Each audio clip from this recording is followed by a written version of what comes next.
আমি প্রতীক গোস্বামী। আমি বর্তমানে চন্দননগরে থাকি। আমি হুগলি ইনস্টিটিউট অফ টেকনোলজি থেকে ডিপ্লোমা ইন সিভিল ইঞ্জিনিয়ারিং আমি বর্তমানে করছি।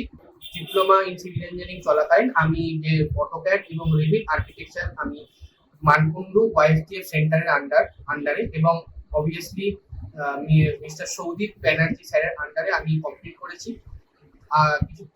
আমার কোর্স কমপ্লিট করার বেশ কিছুদিনের মধ্যেই তারা আমাকে বিভিন্ন জায়গায় বিভিন্ন রিকগনাইজ কোম্পানিতে আমাকে ইন্টারভিউ দেওয়ার জন্য প্রস্তুত করে এবং সেখানে পাঠায়। তো বেশ কিছুদিন পর 1 থেকে 2 মাসের মধ্যে আমি